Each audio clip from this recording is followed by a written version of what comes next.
Et puis, vous savez que les Américains est-ce que les opérations, ça n'a pas qu'avion? Est-ce qu'on tue les gens qui n'ont pas qu'avion? Aux hommes, on a que bateau. Bateau à l'okuta ya non. C'est-à-dire qu'il va manipuler la population en leur donnant de fausses informations, alors que les gens de l'autre côté, on est là. Pendant que nous dormons, on va s'enrichir. On exploite nos ressources. La société civile a constaté que Monsieur Félix, c'est qu'il va satisfaire tous les désirs. Il y a Kagame, Museveni et l'autre président, il y a Burundi. Les Américains qui sont bénéficiaires, na bénéfice au Rwandais, Bango peut entretenir. Ce n'est pas avec les Américains qu'on va mettre fin à la situation de l'insécurité dans la partie Est. Et ça que les gens vont découvrir Bombé Lelo. Nana Monango va effet nango depuis 2016. Il y a Bombé. Si. Nana a commercialisé. Oui. Qui a découvert ça? Qui en vend? Avec quelle intention? Et ben dire attends. Tout le monde a une idée, il y a coupé sa rabaje na bino Bombé wana. Bombé wana ezako et ma cerveau. Ce qui boyebi pourquoi introduire un espace na biso, comprendre c'est justement pour détruire la jeunesse. C'est un plan, c'est une arme utilisée contre la jeunesse de notre pays. Bimisi bango réellement. Mais ce fait c'est qu'il y a un problème. Alors baby sa image, il y a marque et la famille mobile. Pratique wana, il y a coïsé na ba combo ya ba famille pour imposer aux autres votre dictat. Et ça révolu. Oye bisaka bango nyonso, eza ba Christian, eza soki ba dona, soki ba nani, bango nyonso wana. Ces temps-là ils arrivent. Tant que vous touchez Congolais, on viendra pour dénoncer. Nous n'accepterons plus jamais une famille, il y a présidence, il y a président de la République soit tel. Aïe, marcher sur le droit des autres. On ne va pas l'accepter. C'est monsieur Obomoni Babimi. Ils sont proches du pouvoir. André Kembouta, il propose le tour à Zalina pour ça, Abima président, il a fait quoi? Sans objet. Ata Abimi président a fait quoi? Ata Abimi te. Il y a aussi sa guerre. Abima pour. Et puis André Kembouta, bon, franchement. Ata non bilan il y a gouvernance.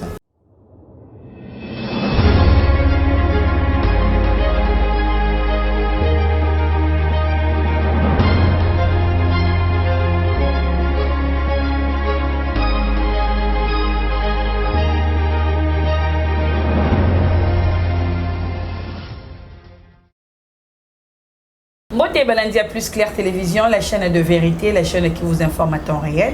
Grâce une fois de plus, Tamanda Kunabino, le numéro est Sikana, Papa Alain Bolodjoa, Tomeka Kousouanae, Passamoto, actualité, sur en la ville province à Kinshasa, pour Papa, na République démocratique du Congo. Nous allons vraiment couper sa merci, na Popo la Yombe, ou à Zomina ma caméra pour la unité, mon coordonnateur Opi Mafoui Simo, Bakalate et SP pour passeport rouge. Je vous dis merci, Bissika Biskouzala, nous allons couper ça directement. Invité dans Mbote papa na Mbote maman ngai Mbote na balandi en tout cas merci une fois de plus pour l'opportunité. Bonne santé. Oui, Nzamba Osangolo, on est là bien que le pays va très mal mais inconscient au ndeko na biso balianga ndo alobaka bato bali na trouble ya mémoire baza ko kanisa que les choses évoluent et pourtant tout ça arrivement à 180 degrés et c'est quand même décevant. Papa lève le job pour le malobi tout ça qui n'a point de presse au présidium à la Mouka, Basalisaki. Il y a président élu, Martin Fayol m'a dit, à lobby que non, il faut marche. Et ça, les mamans, le 15 septembre.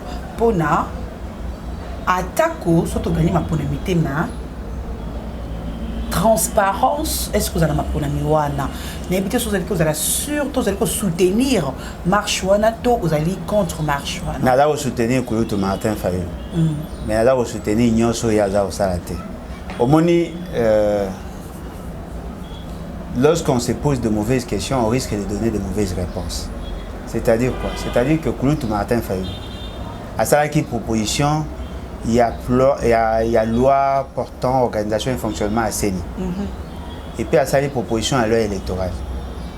La question, il faut me poser. Loi wana, n'a pas proposition de soumis balé wana. Où en sommes-nous? Est-ce que va prendre en considération? Va prendre en considération. Mais va le bac il y a une réforme. bakosi ke bakozwa loi lutundula même ya lutundula pe bazuite bosali sous la loi électorale nano yena ante tant que la loi électorale on va pas prendre en considération les propositions à Claude Martin Fayulu même à tabazu proposition à Claude Martin Fayulu sous la loi électorale on a déjà un problème au niveau de la Cour constitutionnelle on a un problème au niveau de la Sénat ce qui veut dire que M. Félix Tshisekedi ne nous considère pas M. Félix Tshisekedi ne nous respecte pas mais tant que tu as la action et là que bimaloko a besoin de respecter mingi on est bon banga hein te ko respecter ko banga kutu te to respecter mingi et devant cette réalité il y a ça ko gagner terrain bien balobaka boy terme ba balinga ezali ba omesa la marche ezali le moko consacré biso bon peut to sambela que marche ça mais eloko ezali important ezali la finalité à marche to marcher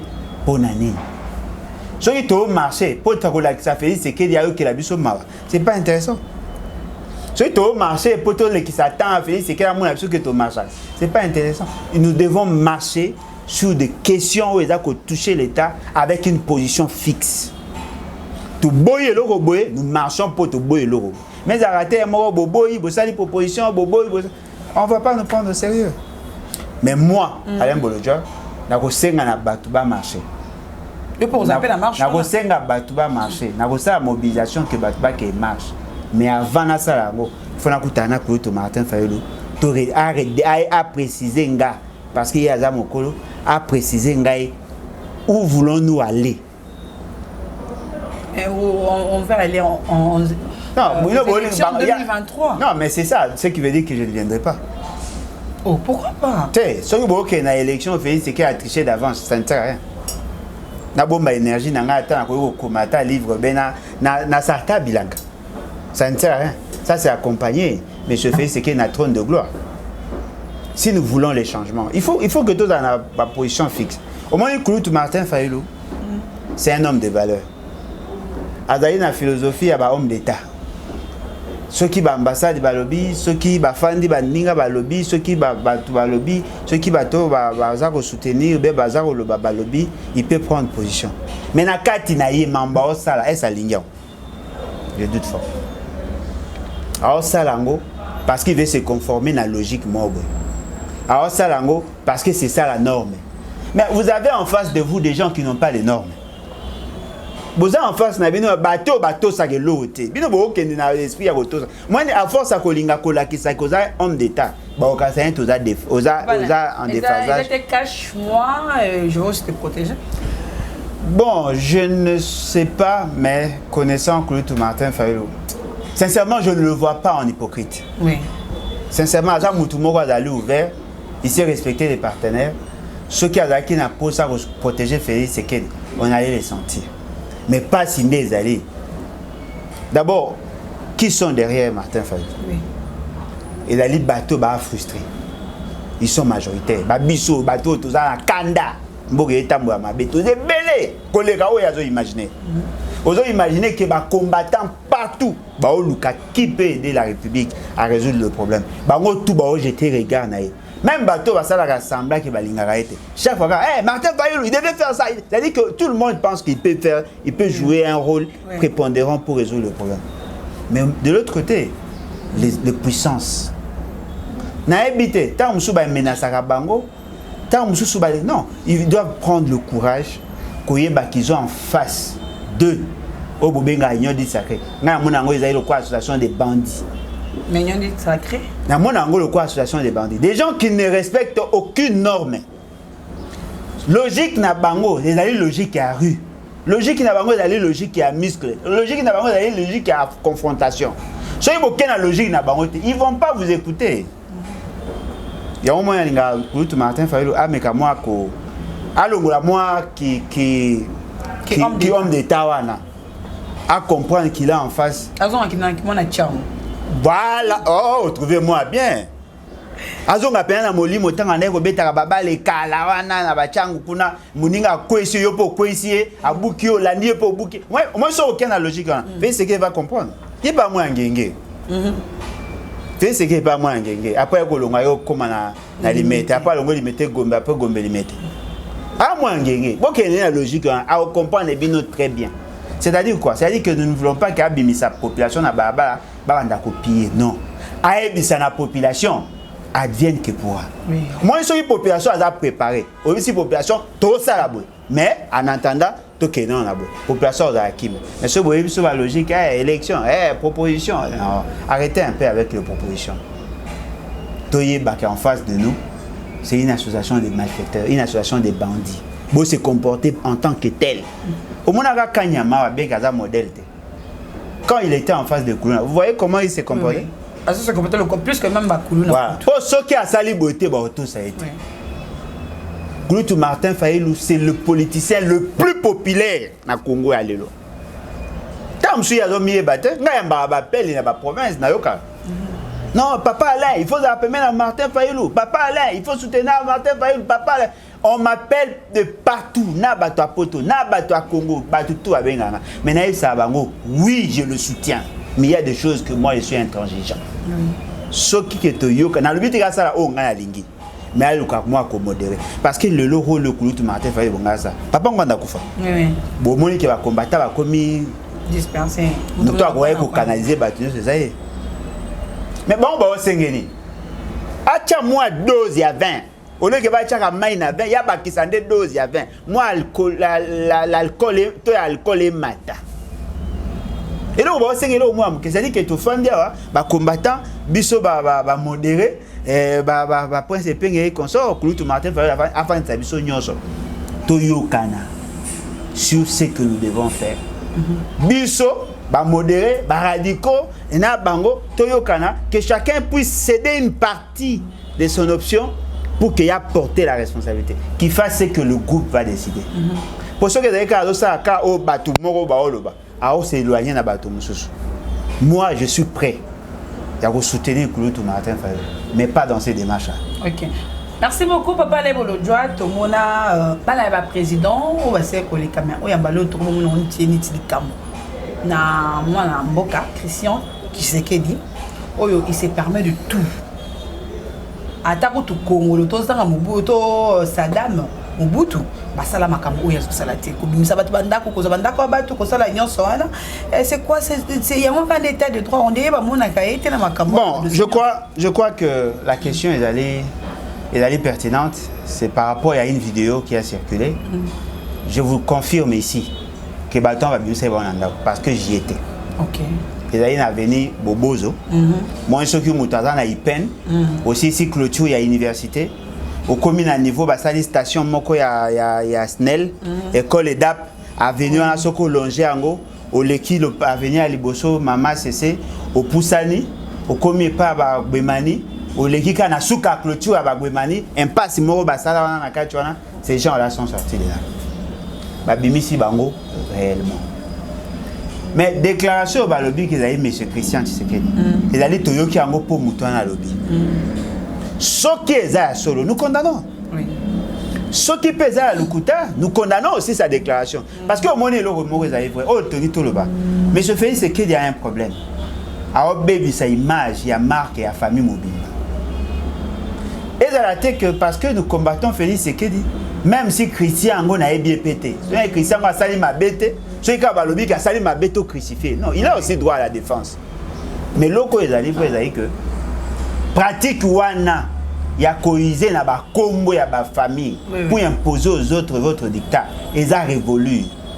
Au lobby qui est Congo, basala. Toto, n'habite que basala, tu basala. Basala, tobundi saka, esilaka, ezongaki, ekobakisama esusu. Le monsieur Nani, Zoé Kabila, il s'est comporté aussi en Tchangwa, ouais. Et pourquoi c'est nous qui non, mais non, on va bien l'ivrognerie à pouvoir, l'ivresse à pouvoir, la boulimie à pouvoir. Moutoumsa Rogoza que le quoi Meki et Simbi a commis son habitude. Non. Boye bisaka bango nyonso eza ba Christian eza soki ba dona soki ba nani bango nyonso wana ces temps là ils arrivent. Tant que beaucoup touché Congolais, on viendra pour dénoncer. Mais ceux qui perdent, ils ont tort, ils ont impliqué, ils ont une réserve, parce qu'on l'a cité, il faut le crucifier. Mais le coup, ils ont livré, nous n'accepterons plus jamais une famille il y a présidence, il y a président de la République qui soit tel, il y a qu'on marcher sur le droit des autres. On ne va pas l'accepter. C'est monsieur Obomoni Babimicho. Ils sont proches du pouvoir. Moutos au Mounabala, FCC cache bango. Donc, ils ont règlement des comptes, oui. Ils ont un carte, oui. Mais le est vrai. Nous ne pouvons pas tolérer cela. Nous avons combattu Bana Mobutu pour ça.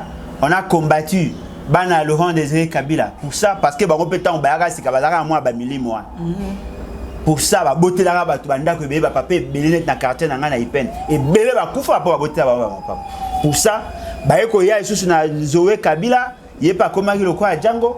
Aujourd'hui, monsieur Félix Sekedi, c'est-à-dire que les gens qui se sont dit que Félix Sekedi c'est le changement, c'est déchanter,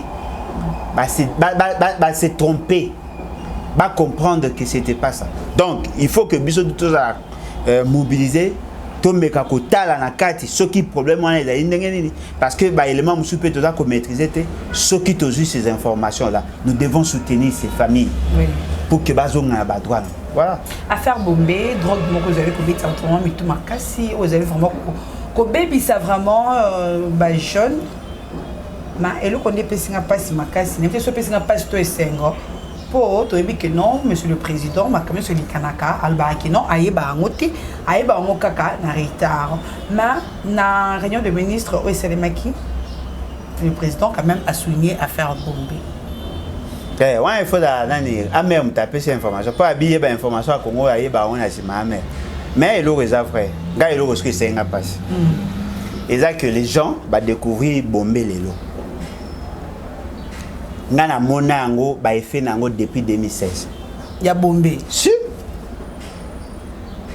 ba tu ba découvrir ngo le ngana monango depuis na ko la tsata 4 jeunes au ba nego za na parking ya Ipen ba ko maloka ba zenzen mo bu ya partir bloka Sukonde et Mati. Mais la question que nous devons nous poser nani aza commercialiser oui et l'outil na substance ni pour bailler ceux qui marana battu d'échappement na ba silencieux ya bani qui a découvert ça qui en vend est-ce qu'un jeune congolais au hasard molimo ba Bombé wana au molimo c'est baby awo ko bimisa mbongo na so battu d'échappement à occasion to ya sikapo bimisa Bombé non il y a des gens qui vendent la question il faut te me poser avec quelle intention Bombé wana za de en Angola oh alors qui n'est que d'Angola et le moi qui n'était et on a que c'est bandia et bandia ata batu moko ba yé na idée ya ko pesa ka ba jeune na bino Bombé wana eza ko to ba ni e bo ma cerveau parce que zali ba stimulant moko ya makasi eza stupéfiant eza ko bo ma cerveau muto aza ko utiliser ngo a ko perdre ba faculté nyonso mentale et comme ça on te lunga ba koko non c'est ma koko comme azoba. Parce que le cerveau, il a une substance qui a mabé. Il a affaibli le cerveau. Il y a une maladie mentale. Dans la phase de l'iboma. Mais il y a une belé dans le bisayo, on a naebi, ba koma le quoi ba zinzin. Ba pelo mo te que ça un danger mo liboso. Ah mais on a une question dans ko insister. Ce qui boyebi pourquoi ba introduire en un espace na biso, bo comprendre c'est justement pour détruire la jeunesse. C'est un plan. Donc dans leur stratégie, ba ko memela bino ba biloko ya marque pour vous détruire. Bon moi qui ba yeke na ba chichamba. Ba bangi, ba pesa ngona ba liboso ba parti politique. Il y a un jeune qui a fait une déclaration. Qui a pris l'affaire ou le dossier à bras le corps. Est-ce que le procureur s'est saisi d'office pour interpeller Kabouya? La même chose. Et c'était nanelo quoi. Et puis le Gozali passe en tant que stimulus ou stimulant. So ça il a une fois. Et puis si on va yo karawana. C'est-à-dire qu'il paralyse le cerveau comme le raising. Donc douleur nyo so anzo te longwe et le qui coûte na ba on a mona na katanga kuna ni ba benga ni. Il y a une substance là ba chaka na ba jouer ba pakola makolo. Na bosani ekoya. C'est-à-dire que le qui coûte na wa, c'est-à-dire que est paralysé le cerveau. Cerveau est comme le quoi mutumo comme mona mukili et comme le quoi moi un peu pour comprendre pour ba onde ba mona bloc quoi. C'est-à-dire que devant cette réalité, à force à ça, il a créé maintenant une dépendance. Dépendance wana, et là, ça que le cerveau est aux paralysé, et puis à un certain moment, le cerveau va bloquer. Moutou a commis les bombes. Parce que Moutou a un extase dans le niveau. Ata Zumbele a bomi, on se rend compte. A commis inconscient. Donc, affaire Bobé, c'est une arme. Sécurité déjà ma casse. C'est une arme utilisée contre la jeunesse de notre pays. C'est une arme. Mais bateau ba maël rokokate ba kokansa non, c'est une arme utilisée. Et ça le quoi bana balé ba sakana, voisin ya boki ba mba mbeli. Vous pensez à Cher Point. Et alors, c'est une arme. Beaucoup remarqué en to y a insécurité. Et Mati déjà bana ba perdre de conscience et bateau ba na bango moko ba ko perdre de contrôle en autres. Alors dans la capacité au chocolaté. Donc au moins que mutao comme liboma. Alors comme liboma pourquoi? Parce que le cerveau est un compartiment bien que n'étant pas expert dans la matière à cerveau. Ce qui fait le cerveau est infecté. Tout le reste est d'accord, n'obéit plus à la norme. C'est-à-dire au moins mutao a opposé à un comportement est commis anormal automatiquement a commis maladie mentale. Bon mais qu'est-ce qu'on peut imaginer ce qui vit en pleurs que les kawana. On peut avoir près de 10% de la population droguée. Conséquence. Donc, mais je veux dire, c'est qu'à lobby à mon conseil des ministres. Mais quelles sont les décisions? Ministre de la Santé, à co-diligenter enquête, le kabaye ba substance wana, ba tala ba effet nango. Monsieur, ba effet est déjà. Yo so mona mutafani ka we mo ko kita bon, akwe. Yo zo lukaba effet ni rolo. Mutawala la hôtel mais un policier. Aobe la moto. Mais monsieur le rwanda mutatenu. A gagné eleki a moyen ta comme filmer. Donc on filmer événement la barabara policier. Donc à moni yango étrange. Et vous voulez mener des enquêtes? Non. La question à Liboso, il faut renforcer l'interdiction. Sanctionner sévèrement bateau ba commercialisé pour boyer bibango ba jeune ba ola ki sabino ba et puis bo mo ba ola sabino vidéo na milliers ska bazali na ne ba osala ngo ne ba bimisa ba yebi ba okamate na suka oyoka il y a un groupe de gens ba otaki libanda ba yaki nango ba che pour polluer l'environnement ça que peut mais l'État congolais n'est pas en mesure d'anticiper.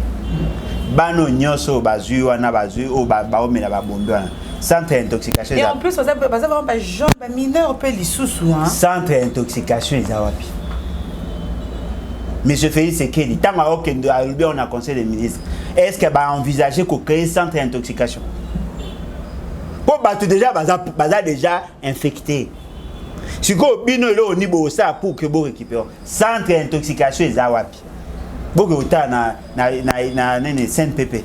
Bogo ota kuna nombre ya bateau baza comment baza kuna ou bafanda kuna baza hospitalisé. Bota la nombre ya ba médecins ou baza travailler à temps plein. Bota ba conditions de vie na bango. Vous allez vous rendre compte qu'il y a aucune politique. Et devant cette réalité, on va perdre toute une jeunesse comme ça. Tolobara yango, la meilleure manière de combattre l'avenir d'une nation, c'est de s'attaquer à l'éducation et sa jeunesse. On nous a déjà touchés. Espoir est assuré. Voilà. André Kimbuta, il propose le tour à Zalina pour ça, Abima président, il a fait quoi? Maman, sans objet. Ata abimi président a fait quoi? Ata abimi te. Il y a aussi sa guerre naïs. Akobima pour poser le trésor king, on va y aller. N'a pas les mains. N'a pas et vous posez une question, mais état de siège. Comme aventure, ça assemblage, ça évaluation à l'état de siège. Là, je peux répondre. Mais laissons tomber. État de siège. Ils sont gentils. Sincèrement. Et puis, on dit qu'il y a bon, franchement. Ah, ça, non, bilan, il y a gouvernance. Après, on a fait quoi? Bah, toi. Papa, là, tu as sur l'état de siège, mais comme le monde se colle au tout ça, et évolution état de siège, quand il y a malgré il y a des contrats commerciaux où ils allaient se faire signer, et pas le président de la République. Le président de la République, Félix Tshisekedi. Il faut préciser, pour le président de la République, on est basé Béla. Fatih Béton. En fait, les locaux, ils allaient, vous savez, par moment, quand nous parlons, vous parlez avec émotion, c'est normal. Maman, oui. Ceux qui moutent les lambois. mbo akufi batute na mutuka to babambeli banga akufi à combien plus forte raison soki boyo ka bandeko na mino ba okufa régulièrement nga na koma na este na tambula este sel mboka na koma te ba chef lié akala yaka Bukavu na tambula na pusa na pena na kenda ba Goma na koma ba Bunya ba Kisangani Mambasa Wacha tout ça wamba ba Kindu ba Isiro ba mboka na nyengo olo bana na tambula na koma na fanda pi. Et j'ai des amis presque partout. Monsieur Félix Tshisekedi, lorsqu'on vous dit, on leur disait que la gestion à l'état de siège, ça on nous a traité de tout et de rien. C'est comme haineux, jaloux. C'est comme si on a 40 à Bolingo, combler on pas lorsqu'on leur disait que attention, l'opération de ça manière, ah non, l'opération de madame. Quand Félix Tshisekedi est arrivé là-bas, il s'est rendu compte que le personnel il a eu déficitaire. Il s'est rendu compte que les opérations, et ça a été, il s'est rendu compte que parce que Toubaza est suffisamment motivé, il a pris toutes ces informations à Tiamouna place publique. Après, Nasuka a tenu inspecteur, il a armé, il a audité, il y avait des problèmes graves, il 9 personnes, au présentant qui, au total, ils sont au nombre de 24. Mais 24, il y a 9. 24 ende bakangaki. OK. Ba présenter bino 9 mais bakangaki 24. Na kati ya batwana l'assistant à un gouverneur à kati. Oh là là. Bazui basali makamna bango wana. C'est-à-dire qu'ils ont fait une évaluation. Mais quelles sont les décisions qui ont été prises après l'évaluation? Aucune bonne décision. Bah il faut remarquer que la situation est à s'empirer. Bah proroger état de siège. Bah si qu'au projet état de siège, qu'est-ce qui s'est fait? Bah bengi sous convoquer deux gouverneurs pour que ça l'évaluation au niveau institutionnel. Bah bengi bango entendre bango. Bah se rendre compte que ces gens-là, olinga ko battre sur les réalités. Ils n'ont pas de moyens. Banga koloba qui n'ont pas de moyens donc komona bango ke funda mokonzambo bobenga mokonzambo. C'est-à-dire que les gens, même les gens des agents de l'État, comme ils sont obligés à coco ça pour protéger le chef. Ils n'ont rien là-bas. Il y aura quoi aventure? Le ministre de la Défense, il vous dit non, voilà, il y a des avancées. Il y a des avancées de récupérer Bastion. Et aujourd'hui, nous avons la maîtrise à cette zone-là, bien qu'il y a quelques poches noires, mais nous avons récupéré les bastions. Et après, il y aura quoi aventure? Maintenant, pour garantir la sécurité, avoir des informations localisées ici, bombami, asombi, drone. Asombi, drone, déployer, mais vous dites à la population que vous avez maîtrisé toutes les zones. Ces gens-là sont où? Dans la grotte. Non, mais qu'est-ce qu'on va nous détecter? Le nombre est personnel, adapté par rapport à besoin. À l'obali qui va aller 21 000, à se rendre compte qu'il va aller moins de 11 000, ils ne se posent pas de bonnes questions. Et conséquence, ils vous disent qu'ils ont besoin des Américains, des Zambiens, des Tanzaniens, des Rwandais, des Juifs, des Talibans, pour que Bassouma. Mais ce qui est qu'il y a des avancées, pourquoi faites-vous appel aux étrangers? Ce qui est monnaie qu'il y a réellement des avancées. Et puis, vous savez qu'il va marquer pour nous.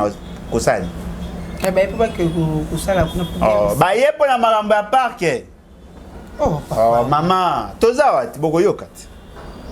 Mais na monka pona pona parc à Virunga. Yandi ba kene ko visiter on liboso. Boko mona wate pona ko protéger parc à Virunga. Est-ce que les opérations ça maga na parc à Virunga? Est-ce qu'on tue les gens qui n'ont pas qu'à Virunga? Ozo mona ke batu. Batu a lokuta ya non. C'est-à-dire que il va manipuler la population en leur donnant de fausses informations, alors que les gens de l'autre côté, on est là. La société civile tente d'organiser des manifestations, on est là, on futiger, on a publication. Le gouverneur militaire a ça les déclarations à la radio. C'est lui qui va encore oser, on va l'arrêter.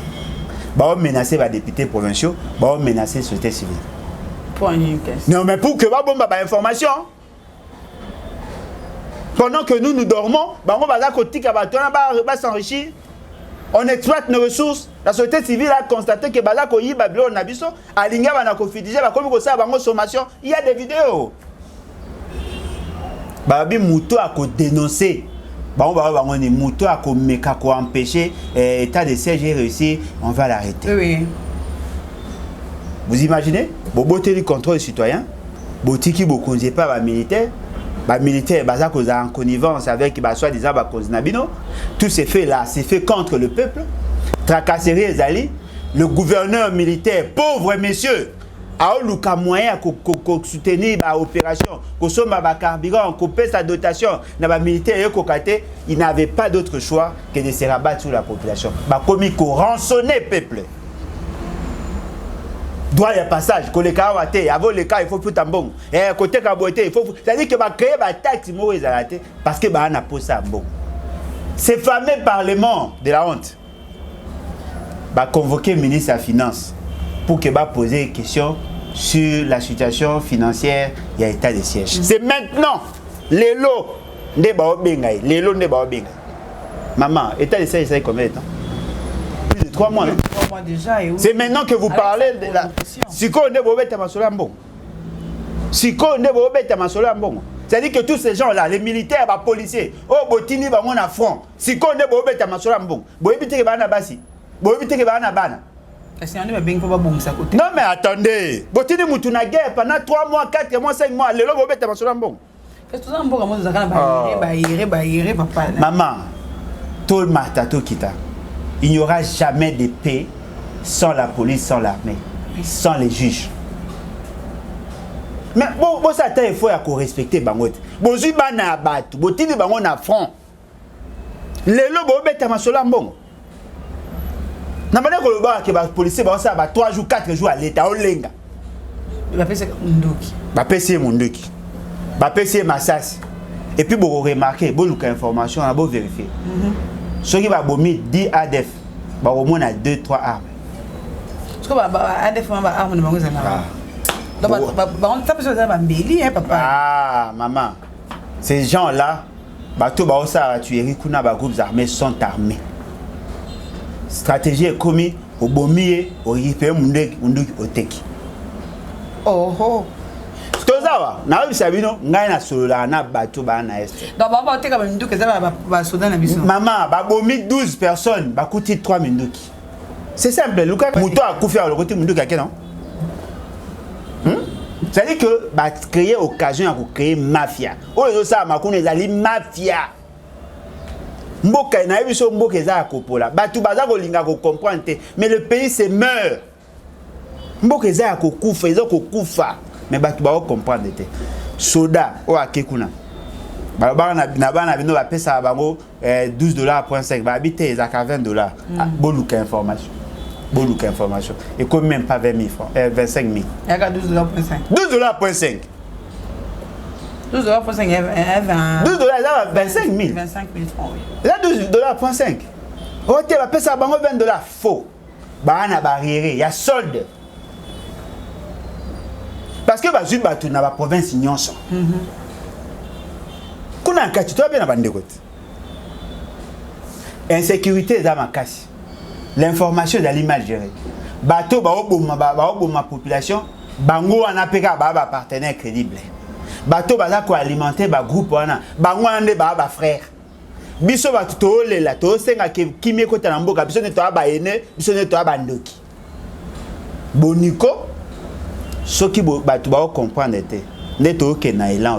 Monsieur Félix Tshisekedi va satisfaire tous les désirs. Il y a Kagame, Museveni et l'autre président, il y a Burundi. Les Américains qui sont bénéficiaires, na bénéfice au Rwandais, Bazouaka. Bango peut entretenir. Ce n'est pas avec les Américains qu'on va mettre fin à la situation de l'insécurité dans la partie Est. Ce n'est pas avec le Rwanda. Ce n'est pas avec les Kenyans. Ce n'est pas avec les Tanzaniens. Il faut d'abord qu'il y ait une bonne organisation sur le plan interne. Il faut être capable de mettre en place un bon plan opérationnel. Ce qui n'a pas fait Tshisekedi. Bon, ce qui n'a pas fait fonction, il y a ça semblant, il y a occupé. J'allais inviter tous les anti-terroristes formés depuis DSP Tilé. récupérer batu nyonso baza ba anti-terreau. Toi, la guerre moko asymétrique. Dans une guerre asymétrique, on parle plus de l'intelligence. Yo le but que batu boyebi place bazate. Boye na ba char de combat pour ça. Bon, on a bombarder, boum boum, bolukara et tomber le roi chance comme le roi PMI. Comme mégation que Simba ou pas. Winner. Oh. Donc aucune bonne politique, mais ce fait c'est qu'il ne maîtrise rien et c'est décevant. Mais comment on a gardé Bimpumbulu batumsu batem non. Arrêtez ça. Le pays se meurt. Muto azayi na bandeko na ba na parti est. Aluka ba ONG, na ba ONG DH. Ba il sait ce qui se fait là-bas. La majorité de la population, la quasi-majorité de la population, va préférer na bango, ba zonga na ba on état normal que l'état de siège. Okay. Parce que l'état de siège les a quoi apporter rien du tout. L'autre a journée. Mercredi, vendredi, on a tué 3 personnes na Bunia. 3. Na Ituri, 3 personnes na Ituri. Hier, on a tué 4 personnes à Beni. 4. RTNC le Bélan même pas. Bah on va saluer gravement le Bélani. Ah, Balimbis. Bon, attends, ce bazar il a greffé le barate. Merci beaucoup, papa. Bah, on greffé pour un kanyaka. Bah, non, monsieur Logo, qu'on en soit bien. Logo, nani, oh, mon beau-frère, beau-fils. Ah. Kanga émission pour moi écoute le roi le so dépendant na yepé jeune boy le coup muka ba français milai ba dossier mi ke ba go traiter a benga ba syndicaliste ba solo là ba trouver terrain d'entente ba luka okuta na ministre budget na ministre finance ba intégrer question na point na suka mambe funa parce que ceux qui nani bango ba gréver parce que na okumisa Félix Kasi. Merci beaucoup, papa. La te commune à Soka. Et monsieur, nous sommes au Colomolelo, bon niveau de livre, comme le niveau de. Et t'es commenté, maman. Bosco Badon et Kinda. Tous en difficulté, tous en bloc, moi, au titre de transport. Et t'es commenté, le livre était commenté. Tous eu le bloc est belé. Ils ont été maman, maman Claudine. Sincèrement, elle m'a épaté. Bah, uniforme, bah, bon, bah, stylo. Atini, na poto na Kinshasa. Tous en a bilamba. Ndeko moko aza na États-Unis atindaki ba bilamba ya bana ba uniforme ya ba poto kuna toza na mama moko atindaki biso ba carton ya ba bilamba depuis poto yaki tozaki ona na Kasavu bwana toza nango biso moto somba ba cahier ba stylo et tout ça to bakisi na ba biloko mususu ndeko moko aza na Canada atindaki mbongo ba somi to somi ba semence to ana biloko ebele mais livre boko teka moyen to tinda biloko ezata do chef soka mabonde Bazelaga Tamukanyaka, mais le bureau est simple. Numéro de téléphone n'est pas mon tour. Bon, un livre. Ah, oui. Attends, pour un livre, tu peux vous contacter. Plus 243. Plus 240. Eh, en plus, il faut ça, nous avons ça, ballon bilamba. On peut mettre en pleine émission. De n'a rappelé qu'à. On peut ça. Il y a club, nous va soutenir tout ça. Bah, on se va avec ça. Il faut ça, moi, les Canadiens, c'est pour eux, souvent, on a vu qu'il y a au Rolongo. Oui, numéro est plus 243 81 250 28 51. 81 250 28 51. Donc, ma livre est allé, tout ça un stock important en Belgique. Pas madame Antoinette Locadi, ceux qui vont contacter, vous avez une bonne chose. Et puis après, vous avez 30 euros, à 20 $. Voilà. Merci beaucoup, papa Alain. Balobi ba onyo solina kotanga bouligné de livres de Kinshasa. Ils allaient déjà à Kinshasa. Ce qui est vraiment babi que kotanga au Kolisara Maeli, vous avez belé juste en face na église de paroisse Saint-Joseph na Matongé, bouligné de livres. Il y a toutes sortes de livres. Oyo aux allons pour ça. Il y a vraiment belé. Papa il y a congolais? Oui, oui, c'est pas congolais. C'est congolais non, là-bas libanais tout ça pas pour l'instant. Non, c'est vraiment un congolais. Okay. De père et de mère. Attends, qui de père pas manaria. Il y a pas un livre, ne peut-tu na kati. Non, c'est pas ma caisse. Non, le gagnant t'es merci beaucoup. Bon, il y a vraiment belé, il y a vraiment coller c'est les sous savoir na bino na ba livre nyonso aux allons pour ça, est pour la ya oh ya nini. Il y a vraiment belé na bouligné de livres oyo, ba implantant en qui c'est pas moi en boka Achille juste en face, on a vu juste en face na Saint-Joseph, paroisse à Saint-Joseph à Matongé, Banatou et Kinshasa, oui, paroisse à Saint-Joseph à Matongé, juste en diagonale, na commune ya Kalamou. Afrique Service Logistique, je suis le boss, le sénateur à vie, Trésor Katumbaï, maman tout, il y a Turquie, bah, où ça le commerce à Turquie, Istanbul, il y a tellement de belles Afrique Service Logistique, bah, on est là mardi. Jeudi, et comme il est Kinshasa, au Yokozongo, na SMO Makasi, avec le sénateur à vie, Trésor Céleste. Je dis encore merci à toi, maman Becky Céleste, na bébé Asika Ounumelbiso, il nous a donné un fils. Félicitations à toi, papa Trésor, et à maman Becky Céleste. Soyez toujours branchés sur Plus Clair Télévision. Ceux qui sont abonnés sur télévision, vous êtes là pour s'abonner, pour aimer, pourquoi pas aussi pour partager l'émission de l'émission. Merci ma caméra, tous les hommes qui n'ont pas la yombe, la régie finale, tous les qui n'ont cordon et puis ma fouille, Joël Kombela Kombelaise, Joël Gonago, chasseur d'images, un micro, et qui va grâce à vous. Continuez toujours à s'abonner sur Plus Clair Télévision pour rien rater. Grâce à vous, et au prochain numéro.